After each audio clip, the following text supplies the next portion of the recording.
क्या आपने कभी सोचा है कि एक छोटे से बदलाव से भी युद्ध की दिशा बदल सकती है? इजराइल ने अपने रक्षा मंत्री को बदलते हुए ये साबित कर दिया है। दरअसल इजराइल के नए रक्षा मंत्री इजराइल कैट्ज ने जनरल स्टाफ फोरम के साथ साथ अन्य सैन्य और रक्षा अधिकारियों के साथ अपनी पहली बैठक की। इस दौरान उन्होंने ईरान पर जमकर हमला बोला और साफ किया कि लेबनान में अभी युद्ध समाप्त नहीं होगा। कैट्ज ने कहा, ईरान आज अपनी परमाणु सुविधाओं को नुकसान पहुंचाने के मामले में पहले से कहीं ज्यादा जोखिम में है। जब तक हम युद्ध के लक्ष्य को हासिल नहीं कर लेते तब तक हम पीछे नहीं हटेंगे। कैट्ज के इस तल्ख तेवर की खूब चर्चा हो रही है।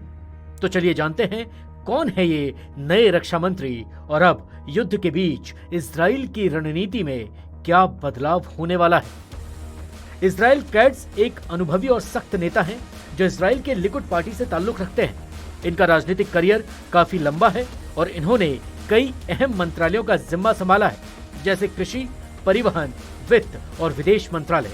लेकिन अब 2024 में बेंजामिन नेतन्याहू ने उन्हें रक्षा मंत्रालय का जिम्मा सौंपा है और इसकी वजह है उनका संकल्प और सुरक्षा मामलों पर स्पष्ट दृष्टिकोण।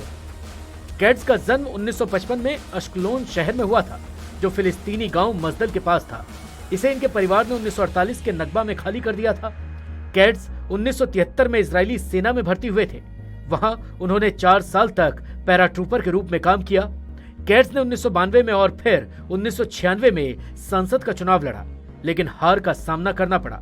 1998 में उन्होंने आखिरकार एक सीट जीती और तब से वो कई समितियों में काम कर चुके हैं।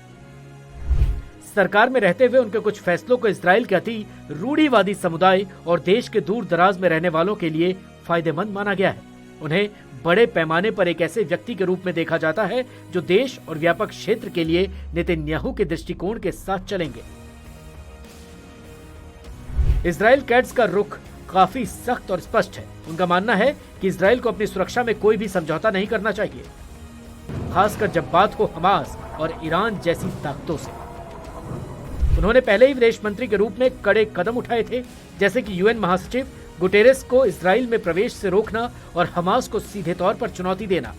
अब जब इजराइल के सामने एक गंभीर युद्ध की स्थिति है, कैट्ज की रणनीति ज्यादा आक्रामक और निर्णायक हो सकती है। उनकी मुख्य प्राथमिकता होगी इजरायली सुरक्षा को सबसे ऊपर रखना। युद्ध के मैदान में उनकी रणनीति में फटाफट डिसीजन लेने की क्षमता, सटीक सैन्य कार्रवाई और आतंकवादियों के खिलाफ बिना किसी नरमी के कदम शामिल होंगे।